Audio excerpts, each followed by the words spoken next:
네, 반갑습니다. 국민정보원 19회 시작합니다. 오늘은 아주 소중한 분 모셔서요. 세월호 특별법 통과 이후에 그 전망에 대해서 주로 얘기 좀 나눠볼까 합니다. 자, 오늘도 저희와 같이 함께 하시는 분. 네, 안녕하십니까. 네. 곽동기입니다. 네, 세월호의 진실 저자 곽동기 박사님 함께 하시고요. 몇 번을 하시는 거예요? 그래요? 잊어버리실까 봐 시청자분들께서. 자, 그리고 우리 국민대책위에서 활동하시고요. 민변 소속의 우리 박주민 변호사님 오늘 함께 하셨습니다. 예. 박주민 변호사님. 정확히 말씀드리면 전 국민대책회의 소속은 아니고요. 그래요? 예. 네. 국민대책회의에는 소속돼 있지 않습니다. 예. 그 세월호 사건 관련해서는 어떻게 역할을 하고 계신 거죠? 가족대책회 법률 대리인으로 활동하고 있죠. 국민대책회의는 외부 단체들이고요. 네네. 저는 그래서 거기에 소속돼 있지는 않습니다. 네. 예. 세월호의 진실. 누가 우리 아이들을 죽였나? 2014년 4월 16일 수학여행을 떠났던 단원고 학생 등 수백 명의 사망자를 낸 세월호 참사. 많은 시간이 흘렀지만 아직 침몰의 원인은 베일에 가려져 있다. 해경은 왜 단 한 명도 구조하지 못했나? 통영함 출동 명령을 누가 막았는가? 세월호에서 발견된 국정원 지적사항이란 문서의 정체는 무엇인가? 수많은 의혹에 휩싸인 세월호 참사의 진실을 찾기 위해 방대한 자료들과 과학적인 근거들로 정부 발표를 조목조목 반박하고 있는 카이스트 곽동기 공학 박사의 신작 세월호의 진실, 누가 우리 아이들을 죽였나? 구매는 각 인터넷 서점을 통하시거나 02-3491-6015, 02-3491-6015로 문의하시면 됩니다. 도서출판 615. 어제 세월호 선원들 15인에 대한 1심 선고 재판이 있었습니다. 예. 그게 2시에 있었어요. 예. 근데 3시에 뭐 일베, 할배, 뭐 서북청년단 이런 분들이 3시에 광화문 농성장 철거하겠다고 기습 시위하고 그 진격투쟁이라 그러죠.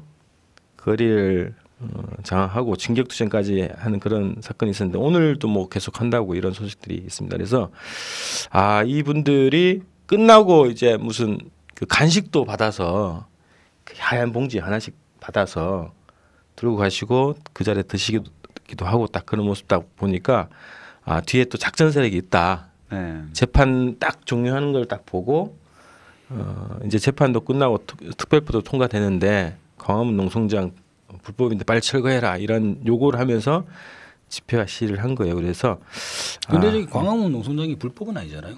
그럼요. 서울시 지원을 받아서 하는 거죠. 예. 자, 그런 사건이 있어서 얘네들의 세월호 특별법 이후에 본격적인 또 작전들이 또 새로운 작전이 진행되고 있는 것이다. 이렇게 좀 느껴졌고요. 오히려 거기서 깽판 치는 게 불법 아니에요? 그죠. 이제 불법 도로 점거를 한 거죠. 예.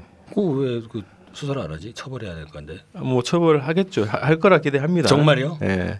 뭐 경찰들이 열심히. 저는 기대하지 않습니다. 처벌 안 할 것 같습니다. 어쨌든 경찰들이 열심히 막는 걸 봤어요. 네. 그래서 자, 먼저 이제 그 전에 어제 있었던 거죠. 자, 210일 만에 실종자 수중수색 중단 결정이 좀 발표됐어요. 정부 발표가 나고 그다음에 실종자 가족분들도 이제 기자회견 통해서 수중수색은 이제 중단에 동의하는 이런 내용을 했는데요. 결정 배경이 어떻게 됩니까? 많은 분들이 아시겠지만 그 고 황지연 양이 네.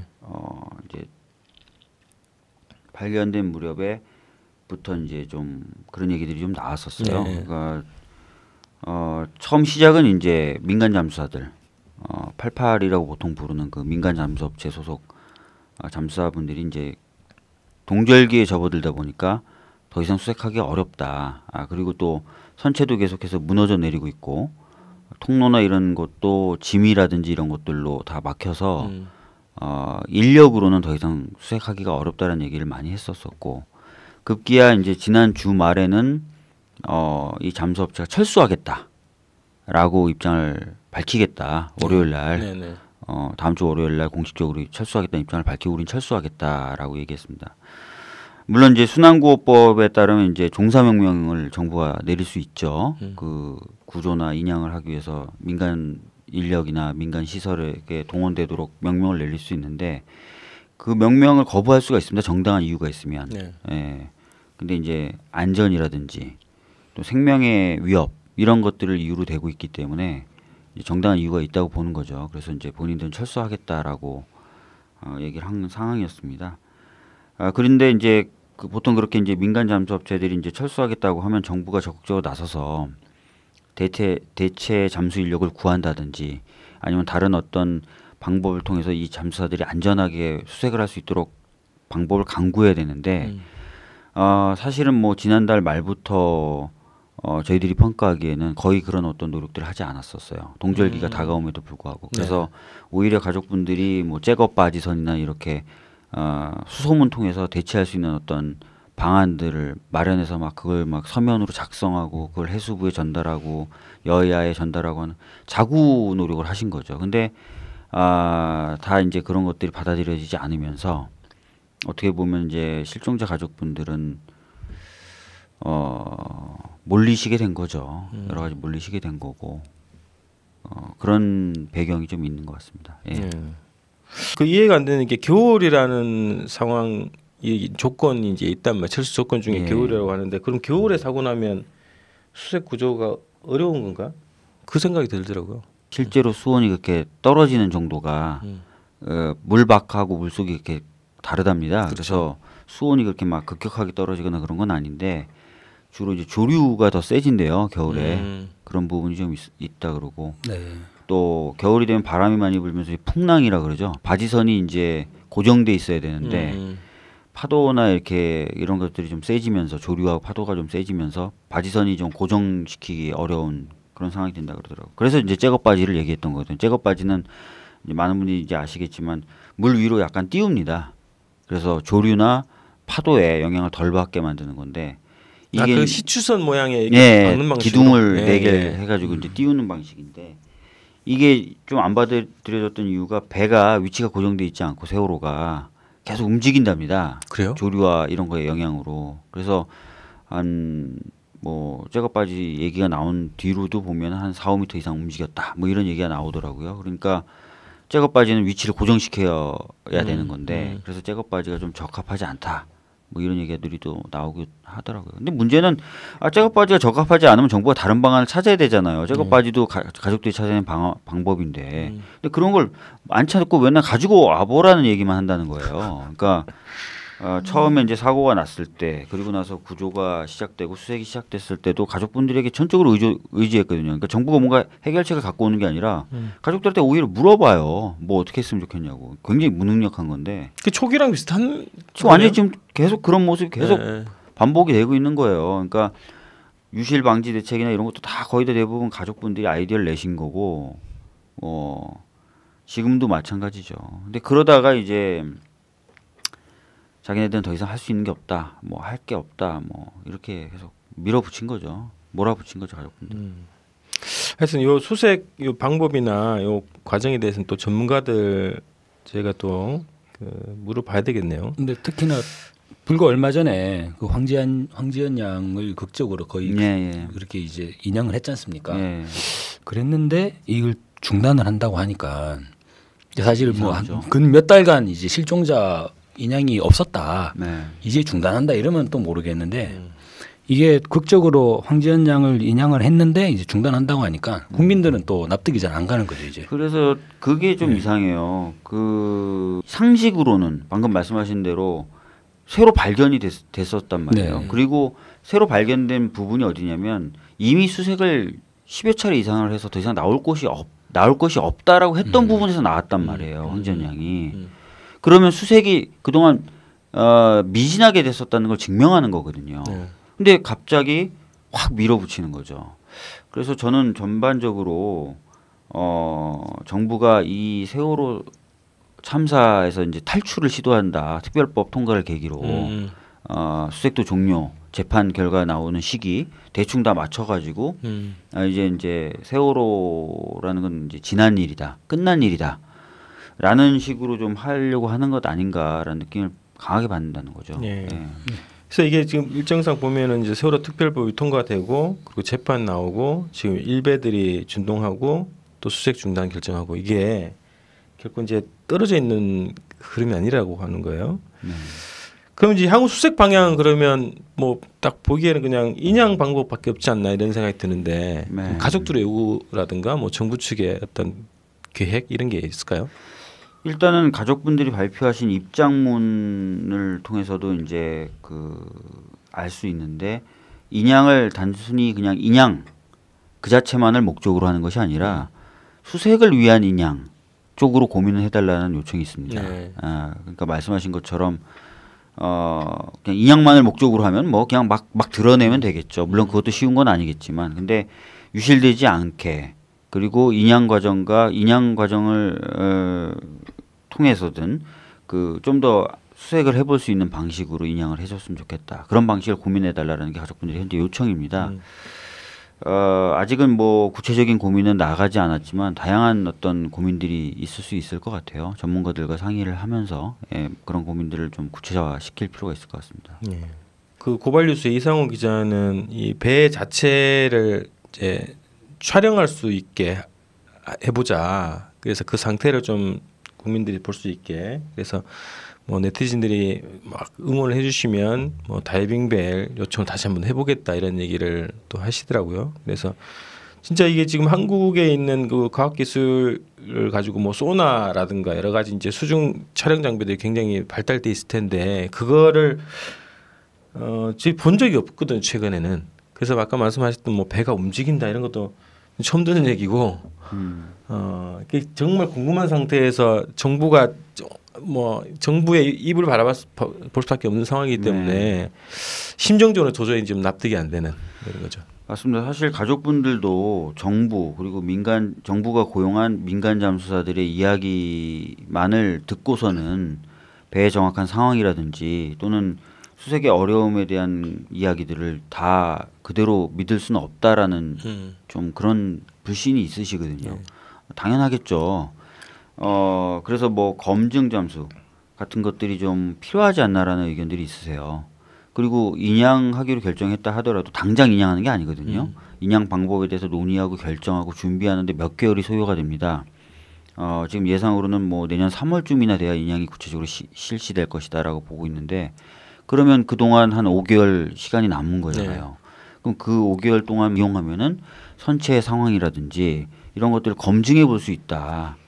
그래서 지금 정부 또는 정부가 고용한 민간 잠수사가 아닌 제3의 잠수팀을 구할 수 있다면 그리고 그분들이 좀 실력을 갖추고 있다면 들어가서 뭐 선체 상황을 촬영한다든지 분석한다든지 검증한다든지 하는 것이 가능할 것 같다라는 생각들은 좀 가지고 계세요. 근데 어렵죠.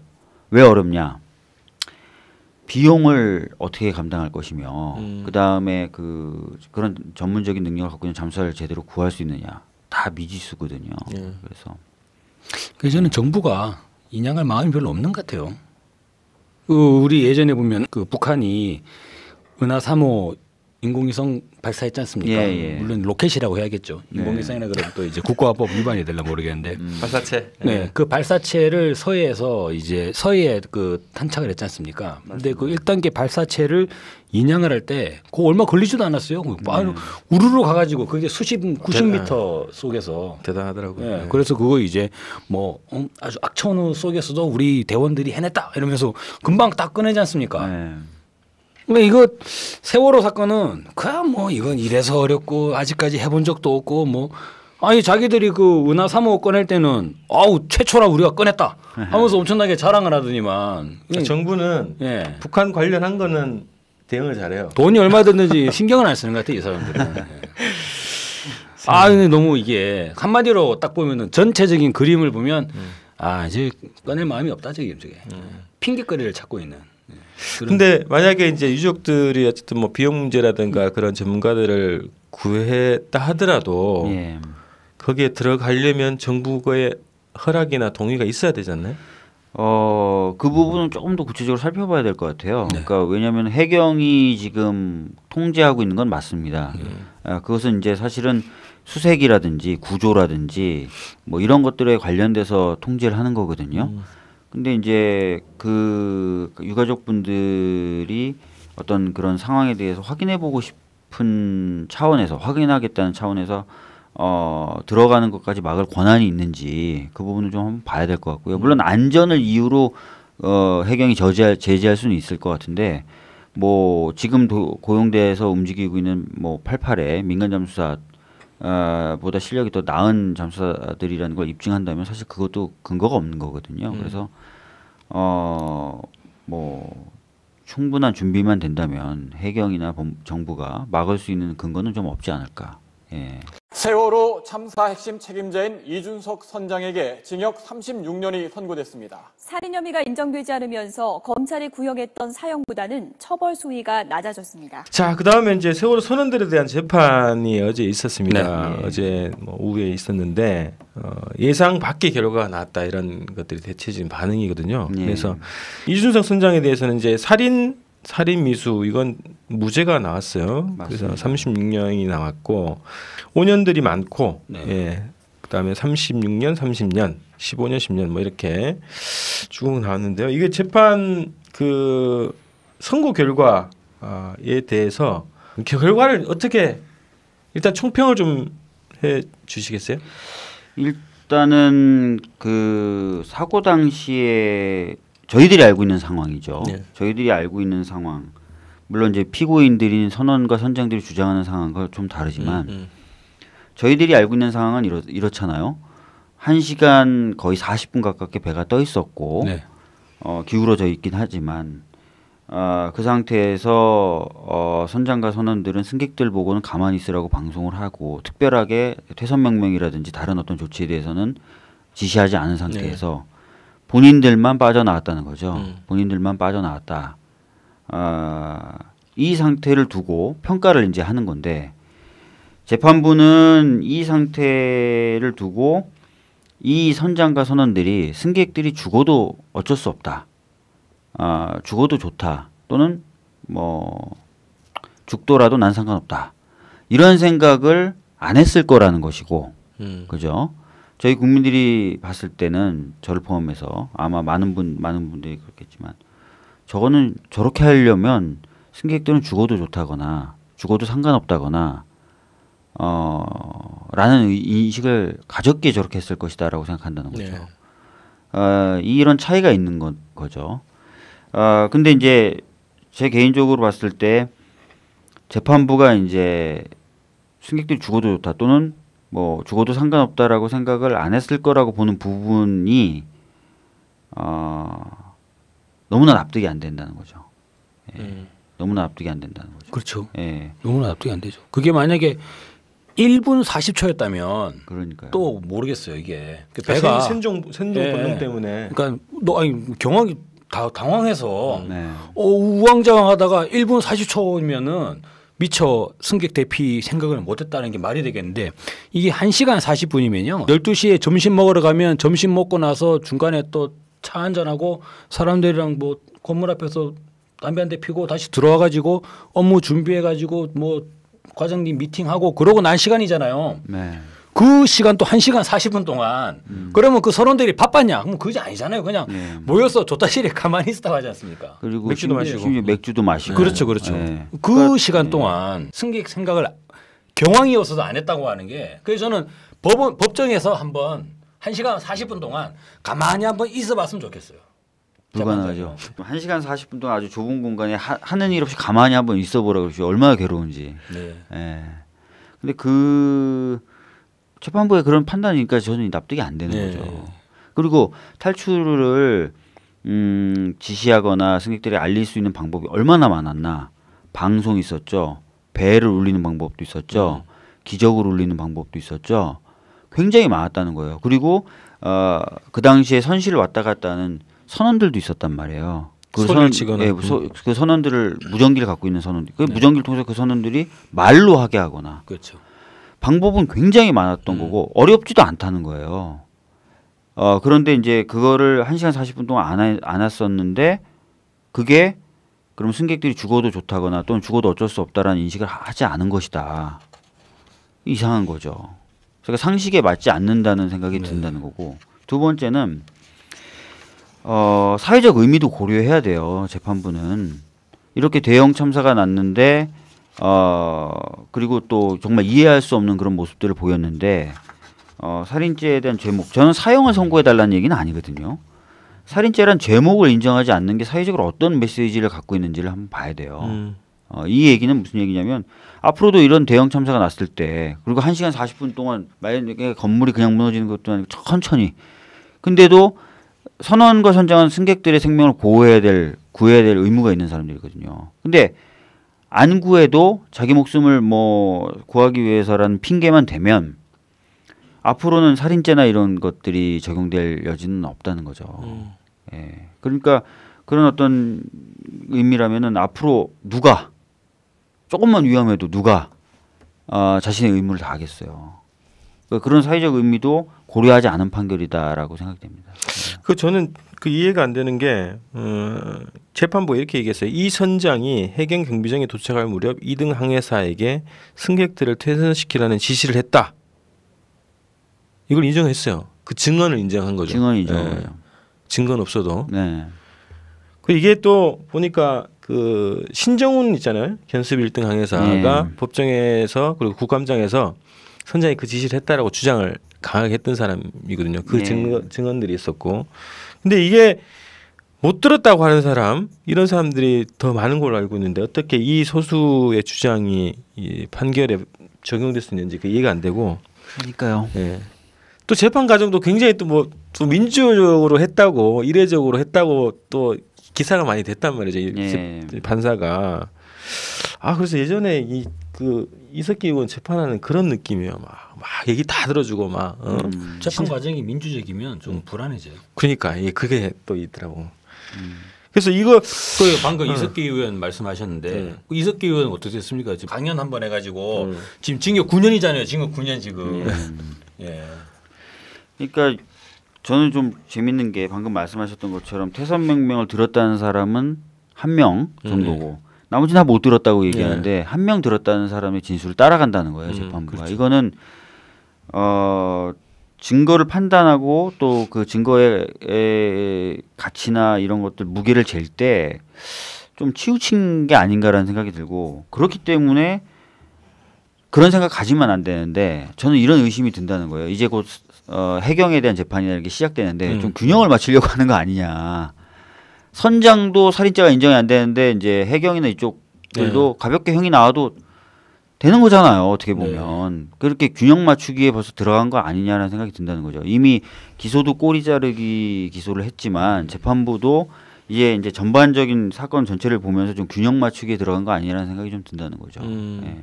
그러면 1심이 이제 이렇게 났단 말이죠. 그러면 이제 통상 이제 뭐 경험하시기에 그 항소심 재판이 대략 예상은 어떻게 좀 하시겠어요? 항소심 재판에 이제 추가적으로 새로운 증거가 나오지 않는다면 1심 판결의 결과를 좀 뒤집기는 어렵습니다. 예. 1심처럼 어떤 증거 조사를 위해서 이렇게 많은 시간 쓰는 건 절차도 아니고요. 새로운 어떤 증거가 나타나느냐가 이제 관건일 것 같은데 검찰이 과연 그런 의지가 있느냐 그 걱정인 거죠. 다만 하나 이제 기대해 볼 수 있는 건 어찌 됐든 내년 1월 1일부터 이제 특별법에 따른 진상 조사가 시작이 되면 항소심 기간 내에 뭔가 진상 규명의 성과가 좀 나온다면 조금 그런 것들이 이제 반영될 여지가 있지 않을까. 그런 걸 좀 기대해 볼 수 있는 거죠. 이게 지금 사건의 진상이 정확하게 드러나지 않는 사건에 대한 재판이고 또 하나는 특별법을 통해서 추가로 새로운 사실이 발견됐을 경우라도 재판이 진행돼 버리면 일사부재리 때문에 더 적용할 수 없는 상황 아닌가요? 또 재판이 이제 확정이 돼야 되겠죠. 대법까지요. 대법까지 가야겠죠. 그리고 그래서 이제 좀 불안한 것 중에 하나가 검찰이 지금은 뭐 항소하겠다고 얘기했는데 또 상고 안 하면 어떡하지? 뭐 이런 걱정도 있는 거예요. 예. 그리고 대법원은 또 사실심이 아니라서 네. 대법원에 올라간 뒤에 어떤 새로운 증거가 나오면 그게 이제 반영되기는 어렵거든요. 대법이란 구조에서는. 그러니까 항소심 때 한 5, 6개월 진행될 이 항소심 때 뭔가 좀 새로운 게 나와야 돼요. 예.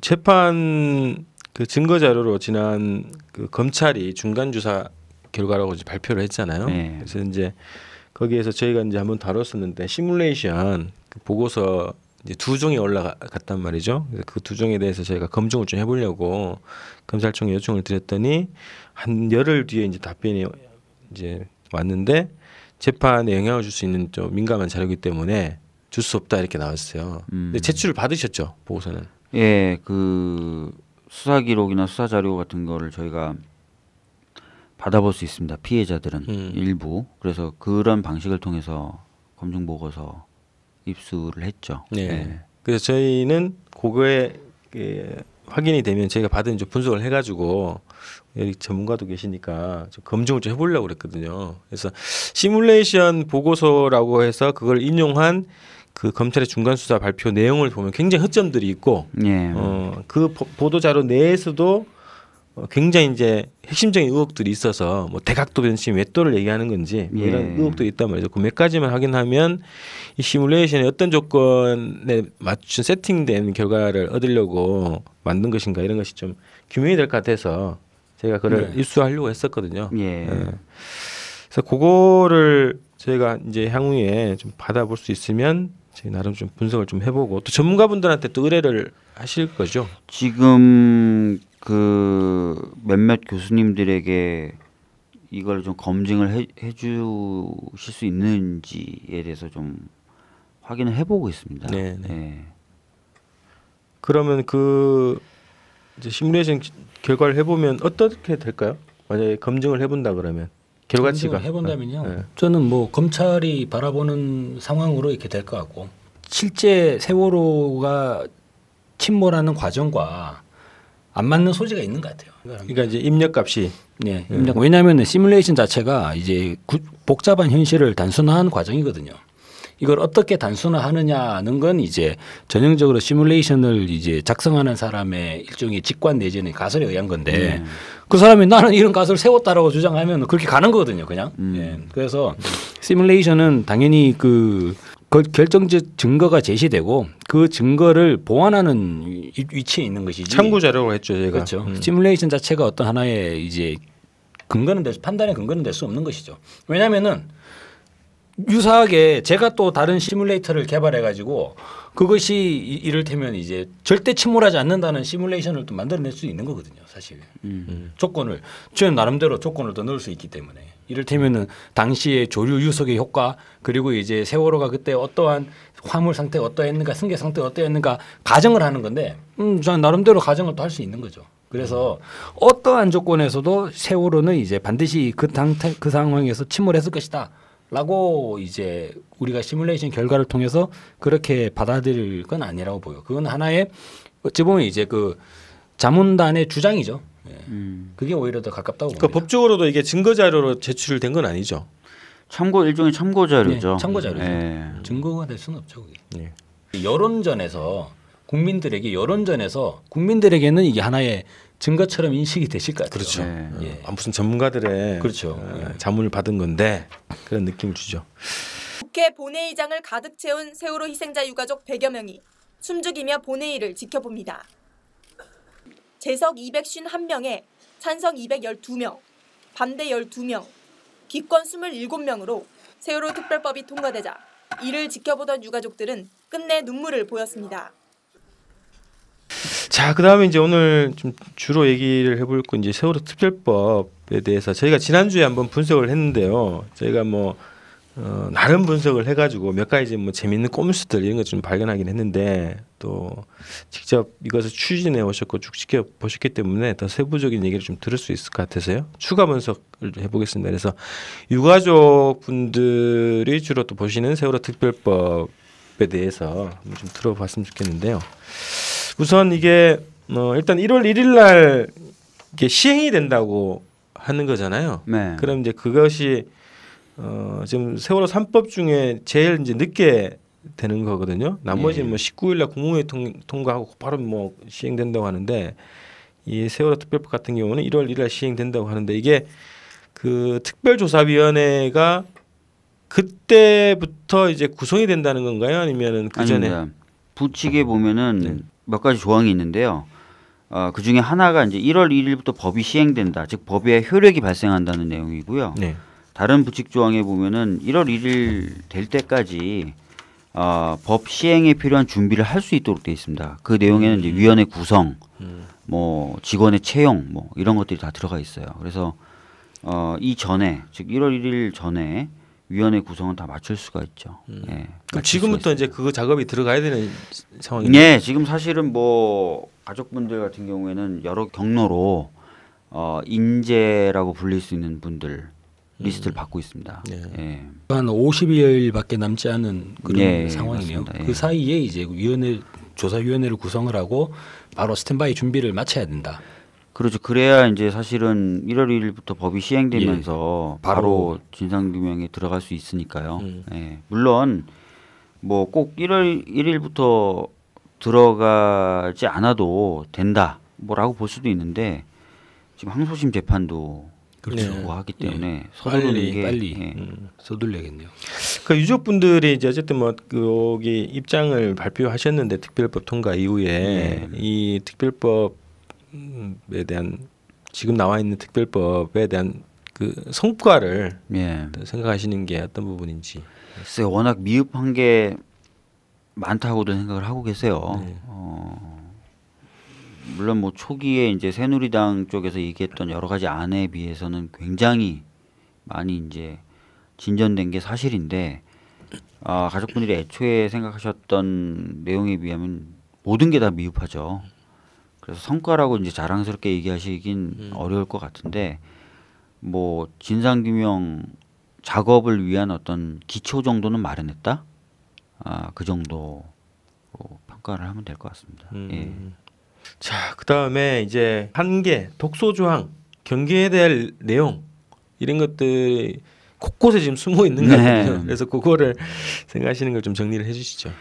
이미 이제 가족분들이 그 입장을 발표한 부분이 있습니다. 뭐 가장 대표적인 게 인력과 재정을 통과라는 부위원장 겸 사무처장이 이제 여당 추천 전문가로 하게 됐다는 부분이죠.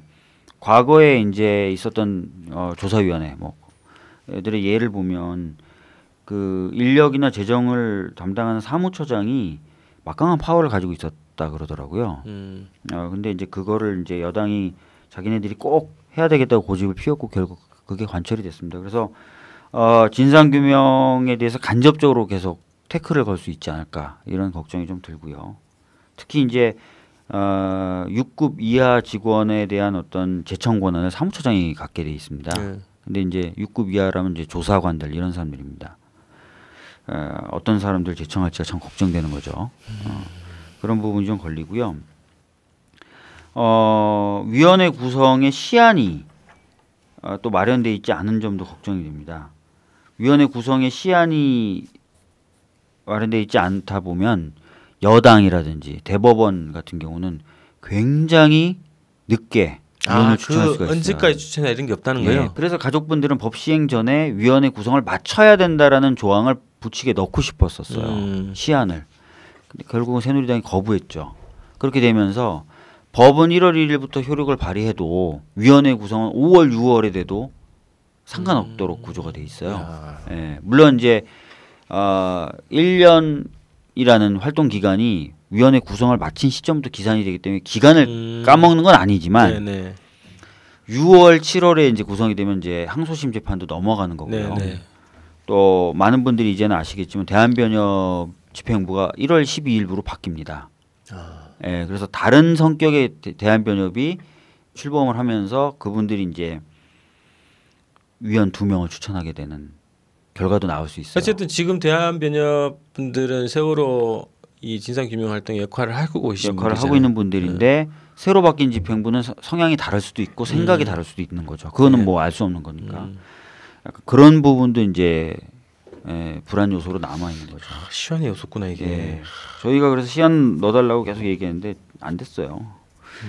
그 다음에 이제 조사 권한을 강화할 수 있는 수단으로 조사권 발동 시 그걸 거부했을 때 과태료를 3천만 원으로 해주겠다라고 이제 여야가 공히 얘기를 했었었는데 지금 이게 1,000만 원으로 낮아진 상태에서 합의가 됐어요. 과태료. 네, 과태료가.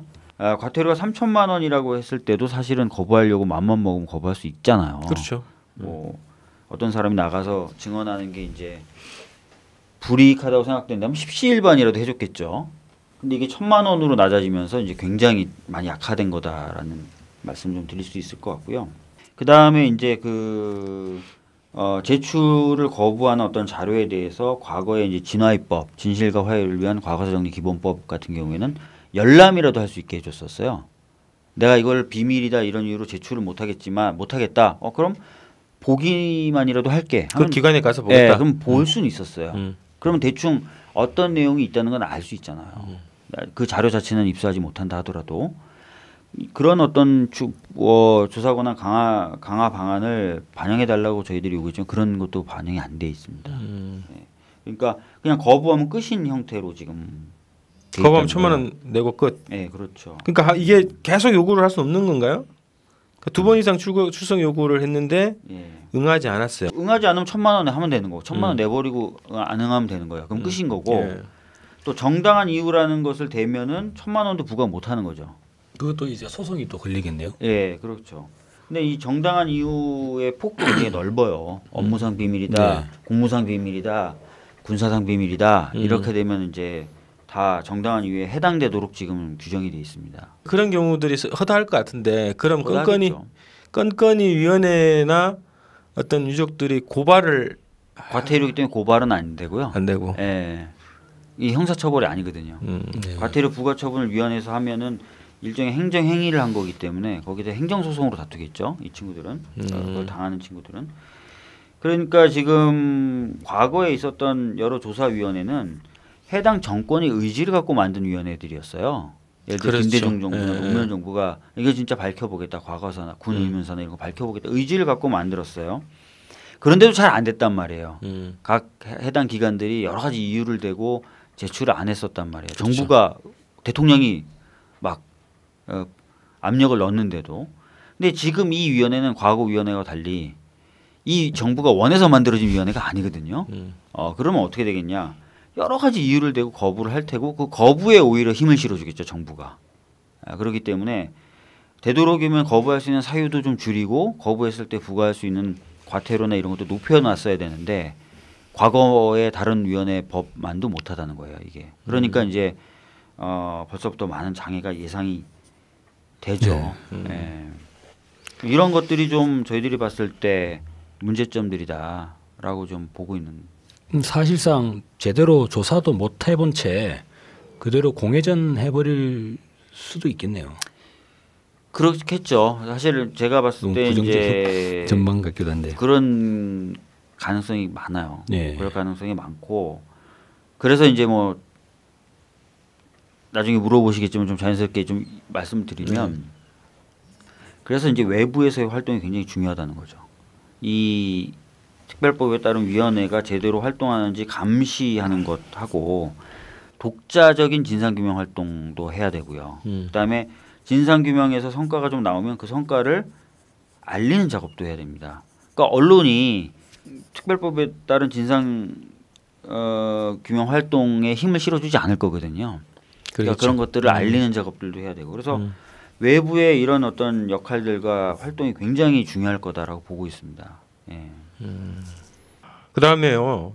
몇 가지 좀 추가로 궁금한 게 있는데 여기 보면 그러니까 새로운 개념의 단어들 이런 것들이 좀 있어가지고 희생자 가족 대표 회의라는 게 있어요. 그래서 여기에서 뭐 3명의 상임위원 포함해서 3명의 이제 조사위원을 이제 선출할 수 있다 이렇게 돼 있는데 저희가 실종자 뭐 희생자 가족 대책위원회 예. 뭐 이렇게 이제 얘기를 들어왔는데 예. 이게 희생자 가족 대표회라고 그러면은 이게 없는 지금 조직인 거죠? 없는 조직입니다. 예, 없는 조직이고요.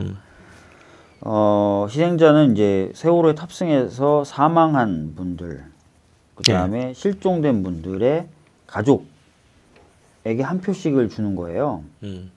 그러니까 지금 사망자와 실종자를 합치면 304명이잖아요. 네. 그러니까 304표로 구성된 회의체를 하나 만드는 겁니다. 새로 만들어야 되고요. 이 만드는 역할을 하는 게 바로 해수부예요. 법에 따르면. 해수부가 소집을 하는 거예요? 네, 해수부가 처음에 이제 등록을 받습니다. 그러니까 등록을 하는데 신청을 하면 그 신청으로 이제 받아서 등록을 하게 되는 거죠. 근데 이제 몇 가지 이제 뭐 조절을 해야 되겠죠. 예를 들어서 뭐 부와 모가 계신데 부모가 이혼하고 따로따로 사세요. 그러면 이제 두 분이 신청을 할 수도 있는 거죠. 뭐 그럴 경우에 어떻게 하느냐, 뭐 이런 것들을 좀 해수부가 처리를 해서 이제 쫙 304표를 행사할 사람들 정합니다. 그 다음에 304표를 행사할 사람 다 정한 다음에 이분들에게 소집 통지를 보내요. 그래서 어느 장소에 몇 월 며칠까지 오십시오. 안건은 이 위원 선출에 관련된 것입니다. 이렇게 되는 거예요. 그럼 그분들이 오셔서 이제 위원 선출 절차를 밟게 되는 거죠. 회의 주제를 해수부가 하는 거예요?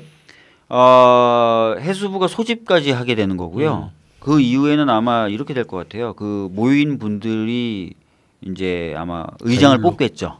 한 번의 회의로 끝나진 않겠죠. 모이신 분들에게 아마 처음에는 뭐 후보자들이 누군지 좀 설명도 해야 되고 막 해야 되고 뭐 그날 바로 투표가 이루어질 수도 있겠지만 또 다른 분들이 또 이제 뭐 그 후보들을 가지고 올 수도 있겠죠. 그러면 그것들을 모아가지고 어떤 식으로 처리하냐 막 이렇게 논의를 하고 결과적으로 확정된 명단을 후보로 올리고 투표하고 이런 절차들을 밟아야 될 겁니다. 예. 그러니까 소집을 해수부에서 그렇게 한다 그러면 그를 선별하는 그 작업 자체도 좀 시간이 좀 걸릴 것 같은데 네. 이게 그러면 그 소집 권한이 해수부가 있으면 그것도 예상을 지금 딱 섣불리 할 수가 없겠네. 언제쯤 소집할지를. 그러니까 지금 답답한 게 몇 가지가 있는데요. 법만으로 위원회가 돌아가지 않습니다. 시행령과 시행 규칙이 있어야 돼요. 구체적인 내용은 다 대통령령에 위임을 해놨잖아요. 네. 특히 위원회의 운영 방식에 대해서. 시행령을 만드는 주체가 해수부입니다. 그리고 시행 규칙도 그렇고요. 그 다음에 재원을 설계하고 어느 정도의 돈이 들지 설계하고 요청하고 계획을 짜고 뭐 이렇게 하는 것도 다 해수부가 주도를 하게 될 겁니다. 뭐 안행부나 몇몇 관련된 부서들과 같이. 근데 핵심 코어 역할은 아마 해수부가 할 거예요. 그리고 희생자 대표회의를 소집하고 구성하는 역할도 해수부가 해야 됩니다. 해수부의 역할이 막대하죠. 이주영 장관 같은 경우는 그나마 이제 가족분들이 말이 좀 통하는 가족들을 위할 줄 아는 사람으로 평가하고 있는 인물인데 이주영 장관이 이미 한번 사표를 냈었죠. 네. 이 수색과 이게 종료가 되면 어떻게 된다 그랬죠? 관둔다 그랬죠. 관둔다 그랬죠. 예. 좀 시기도 맞자 들어간다는 느낌이 드는 거예요. 이분이 그러면 그만두고 원래 얘기했던 대로 다른 사람이 온다. 그럼 다른 사람이 이런 역할들을 해야 되는데 과연 이주영 장관도 정부 쪽 사람이라서 불안한데 전혀 다른 인물이 와서 이런 역할을 하게 되면 어떻게 될까? 또 뭐 업무 파악한다고 시간 보내고 예, 그런 것도 걱정이 되는 거죠. 지금 그래서 만만한 게 하나도 없어요. 그리고 시기적으로 보면은 왠지 수색 종료, 재판 선고, 막 해수부 장관 이 특별조사위원회 출범 뭐 이게 다 시기적으로 어느 정도 다 맞아 들어가면서 일방적인 수습 국면, 일방적인 정리 국면으로 들어가는 것 아닌가라는 느낌을 받는다는 거예요. 예. 이게 치차처럼 탁탁 맞아 들어가네요, 진짜 이게. 그러니까요. 예. 지금 이제 그 가족 대책위 분들은 뭐 계속 총회하시고 뭐 결정하시고 이런 구조가 있는데 제 느낌은 원래 그런 거였거든요. 가족들이 총회 열어서 내에서 이제 위원 선출해서 파견하는 방식으로 이건 제일 빠르겠네 이렇게 생각했었거든요. 느낌상. 근데 그게 아니네 또 이것도. 예. 그리고 여기 또 새정치연합과 5인 협의체를 운영한다. 이렇게 돼 있어요. 예. 유족들이 참여하는 유족 대표, 유족 대리인으로 구성되는 5인 협의체. 네. 새정치연합 정책위 의장, 원내수석 부대표, 특별법 TF팀 위원 해가지고 5명이 협의체를 운영해서 여기에서 조사위원회 위원, 특별검사 후보 추천회 위원, 특별검사 후보군 선정 뭐 이런 얘기를 한다는 건데 네. 이게 왜 들어가 있는 거죠? 사실은 그 지난번 3차 합의안에 특검 후보군 형성에 네. 가족들 참여에 대해서는 추후 협의하기로 한다가 들어가 그렇죠. 있어요. 예. 그 조항 위를 보면 새누리당에 대한 얘기가 들어가 있어요. 원래대로라면 야 가족들이 같이 어떻게 할 것인가에 대한 내용이 담겨야 돼요. 그렇죠. 그런데 이제 새누리당 입장에서는 여야 가족들이 같이 하는 것, 그러니까 즉 가족들이 어떻게 이 테이블에 끼는 것, 3자 테이블이 구성되는 것을 극히 반대했어요. 새누리당 쪽에서. 2대1이라고 생각해서 결국 그러면 어떻게 되느냐? 여당하고 가족들하고 얘기하고 야당하고 가족들하고 얘기하고 이렇게 하자가 된 거예요. 그래서 합의안에 이번 그 합의문에 여당에 대한 게 한 조문, 야당에 대한 게 한 조문 들어간 거죠. 각각 다른 형태로 들어갔지만 그런 식으로 반영이 된 겁니다. 추후 협의하겠다는 게. 이제 여당 쪽으로 이야기가 된 부분은 가족분들이 명시적으로 반대하는 분은 이제 배제하겠다. 배제하겠다. 야당은 5인 협의체라는 걸 만들어서 그 5인 협의체에서 논의하겠다. 논의를 해가지고 정하겠다 이렇게 된 겁니다. 지금 특별조사위원회 구성하는 거하고 특검이 동시에 가는 건가요? 조사위원회는 이제 뭐 내년 초부터 해서 가동이 되는 거고요. 이 조사위원회가 진행이 되다가 특검이 필요하다 그러면 의회에 요청하게 돼 있습니다. 그때 특검을 꾸리게 돼요. 조사위원회에서 의결해가지고 요청을 하면. 그럼 이게 특별검사 후보군 선정하는 것도 이게 계속 가족들이 명시적으로 반대하는 의무로 계속 얘기해. 이거 6개월 만에 어떻게 이걸 다 해낼 수가 있을까? 이것도 허송세월인데. 네. 그래서 아까 이제 말씀 이제 하셨는데 이게 하여튼 뭐 여러 가지 꼼수도 있고 그다음에 시행규칙도 굉장히 좀 중요하잖아요, 그죠? 그래서 이게 조사위원회가 원활하게 운영될 수 있는 구조로 시행령이 만들어질지 그것도 좀 지켜봐야 하겠지만 그래서 어쨌든 이게 굉장히 어려운 또 싸움이지만 어쨌든 이제 그 2라운드로 들어간 상황인데 여기 가족들이 얘기하시는 것은 그래서 민간조사 기구를 이제 구성해서 활동하겠다 이렇게 말씀하셨단 말이죠. 그래서 이게 어떻게 구성이 될 거고 어떤 활동을 하게 될 건지. 일단은 현재 구상은 여러 가지 갈래로 이루어지고 있어요. 그러니까 가족대책위를 확대 개편하는 방식으로 될 수도 있고요. 그러니까 무슨 얘기냐면 가족대책위가 전문가들을 채용하는 거죠. 그래서 가족대책위 산하에 이런 조사를 전문적으로 그리고 지속적으로 할 수 있는 단위를 만드는 방법이 하나 있을 수 있고 아니면 그냥 약간 반독립적 또는 독립적 단체를 하나 만드는 방법도 있을 수 있어요. 지금 그 부분에 대해서는 여러 갈래로 지금 고민을 하고 있는 상황이고요. 인물, 그다음에 재정 고려해야 될 게 너무 많습니다. 그리고 당장은 진상조사위원회에 제대로 된 사람이 들어가도록 하는 게 또 급선무잖아요. 그래서 약간 우선순위 해결해야 될 과제도 많고 우선순위에서도 조금 밀리기 때문에 요거는 아마 제 생각에 내년쯤 되거나 12월 위원이나 이게 좀 추천이 끝난 12월 정도부터 또 이 고민을 좀 더 본격적으로 하셔야 될 것 같은 상황이에요. 근데 그러면 이제 그동안 가족 대책위 내에서도 진상조사위원회가 이제 활동이 있었고 또 국민대책회의 안에서도 이제 그런 팀들이 있었잖아요. 근데 이거하고 또 어떻게 새롭게 만드는 거죠. 국민대책회의는 아시다시피 하나의 단체가 아니라 한 800개 단체가 연대체를 이룬 거예요. 경험 있으신 분들은 다 아시겠지만 연대체가 2년 3년 활동하기 어렵습니다. 그렇기 때문에 국민대책회의 차원의 어떤 그런 진상규명 단위도 지속되기는 좀 어렵고 또 전문가들이 뭐 많이 참여하고 있는 형태도 좀 아쉽지만 아니에요. 가족대책위 차원에서 진상규명 분과가 있었고 활동을 해왔죠. 아버님, 어머님들하고 그다음에 자원봉사라는 변호사들 중심으로 뭉쳐져 있었어요. 근데 아시다시피 이제 이런 어떤 자원봉사 형식의 어떤 전문가 결합이 또 2년 3년 가기는 어렵습니다. 현실적으로.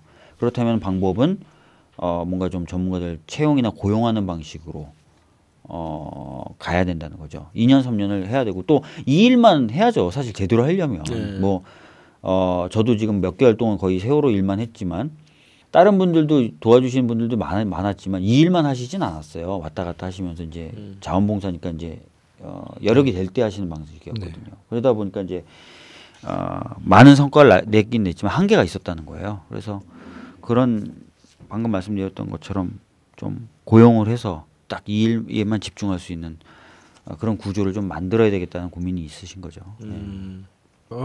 이게 활동이 그러면 어쨌든 이게 특별조사위원회 활동을 추동하는 역할도 하기도 하지만 특별조사위원회가 이제 1년 반 정도의 기한을 가지고 있는데 그거를 넘어서서 하여튼 진상조사가 될 때까지 이제 활동하는 그런 기구로 구성한다. 한 2년 정도 활동할 걸 감안하고 만들어지는. 2년이 지나고 나면 조사할 내용이 엄청나게 많아지지 않을까요? 그럴 수도 있어요. 그러니까 제가 말씀드렸던 2년이라는 건 최저죠. 그 이상 될 수 있는 거죠. 2년 이상 분명히 해서 2017년 이후에 정권을 교체해서 한번. 정권 교체 기구가 될 수도 있겠네. 그래요? 제대로 된다면 뭐 2년 내에 끝내야죠. 여러분들의 네티즌 분들도 그런 반응들이 좀 있고 굉장히 서운하죠. 수사권 이제 기소권 이런 것들이 들어가 있지 않은 이제 특별법 왜 받았냐. 그래서 아니 도대체 왜 받았어요? 막 이렇게 항의하시는 분도 있고 이렇단 말이죠. 가족분들 마음은 어떠시겠습니까? 그래서 정서가 좀 전달됐으면 좋겠어요. 왜 이거를 받을 수밖에 없었는가? 가족분들은 2년 3년 계속해서 싸우겠다라고 말씀하셨고 실제로도 그러셨어요. 타협이라는 게 용납이 안 되죠. 자기 자식을 팔아먹는 듯한 느낌을 가지신다고들 얘기하시는 분들에게 그 타협이 말이 되겠습니까? 근데 이제 현실적인 한계가 있습니다. 첫 번째는 재판이 지금 속도를 내고 있었어요. 한창. 검찰이 그 당시에는 뭐라고 했었냐면 재판부도 10월에 선고할 수도 있다는 거예요. 1심을. 지금 11월에 됐지만 일사부질이라는 게 있습니다. 재판이 확정이 되면 확정된 재판을 거친 사건은 수사도 다시 안 되고 재판도 다시 안 돼요. 그렇기 때문에 2년 3년 싸우다가 재판이 다 확정이 돼버리면 해볼 수가 없는 거예요. 나중에 진상규명이 된다 하더라도. 그렇기 때문에 명백히 좀 시한이 존재했었던 싸움이었던 거고, 두 번째는 저희들이 원치 않았지만 정치권에서 1차, 2차, 3차 협상이 가면서 대한변협이 일정 정도 역할을 하도록 합의가 돼버렸어요. 상설특검 할 때도 특검추천위원회에 대한변협이 들어갑니다. 그 다음에 진상조사에 관련된 부분을 짤 때도 대한변협이 2명을 추천하는 식으로 구조를 만들어놨어요. 대한변협 선거가 내년 1월 12일이에요. 근데 아시다시피 대한변협 회장은 굉장히 보수적인 분들이 하셨어요. 그리고 지금 후보로 나서겠다고 한 분들도 정치적인 성향에 대해서 분석을 해보면 보수 쪽에 가까우신 분들입니다. 1월 12일 이후에는 대한변협이 어떤 생각을 가지게 될지 완전 미지수가 돼버린 상황이에요. 그 전에 그래서 어떻게든 위원회를 구성을 해야 될 필요성이 생긴 거죠. 커진 거죠.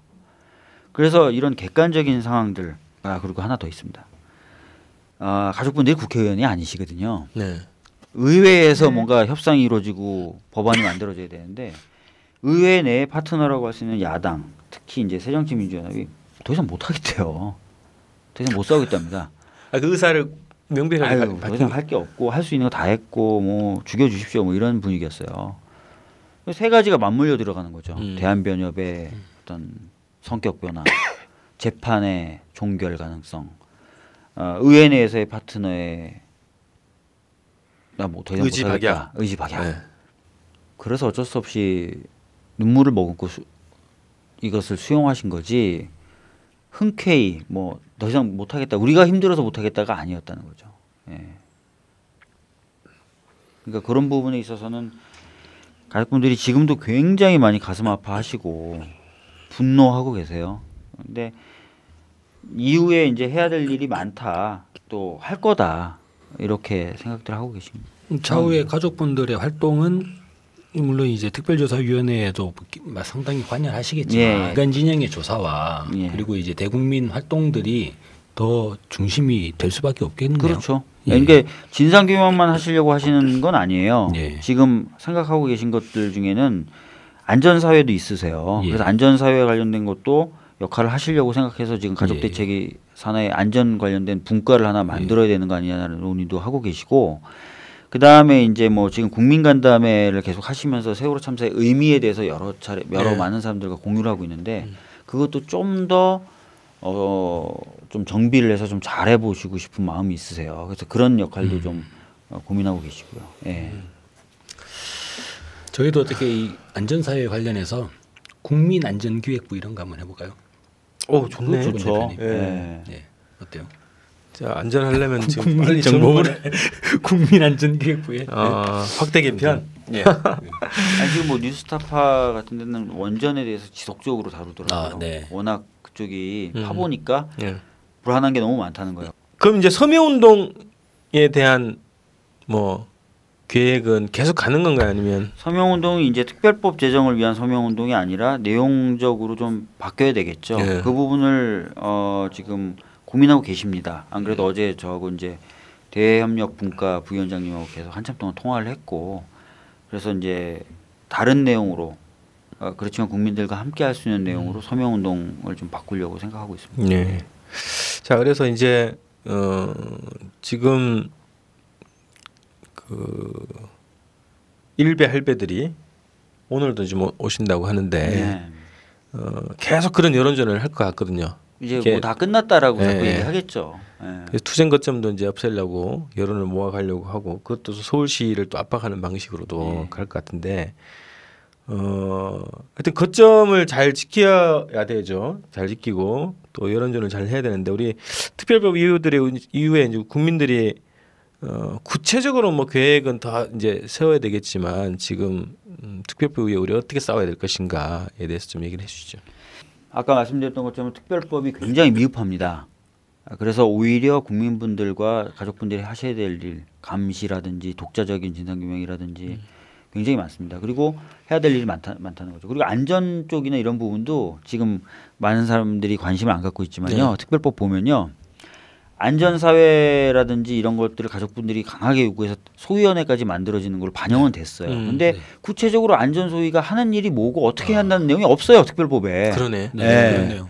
그냥 이 사람들은 그러면 뽑아놓고 인터넷 뒤져가지고 논문 쓰고 마는 건가 할 정도 내용이 반영이 안 됐어요. 그것도 가족분들이 막판까지도 굉장히 강력하게 야당에 요구했었는데 야, 뭐 야당 뭐 딱 손을 들어버리니 더 진전이 안 된 건데, 안전에 관련돼서도 국민분들이 또 계속 관심을 가지고 신경을 쓰셔야 된다는 거죠. 그래서 할 일 굉장히 많고, 전에도 말씀드렸지만 그렇게 하시는 일들, 또 해야 될 일 하는 것이 가족분들만을 위한 게 아니라는 거죠. 이 사회를 안전하게 만들고 바람직한 방향으로 가게 만드는 거기 때문에 끝까지 좀 관심 많이 가져주시고 참여 많이 해주셨으면 좋겠고, 가족분들도 아마 국민분들과 같이 할 수 있는 프로그램들을 많이 만들 거예요. 앞으로도. 예, 그런 것들 계속 관심 가져주셨으면 좋겠습니다. 예.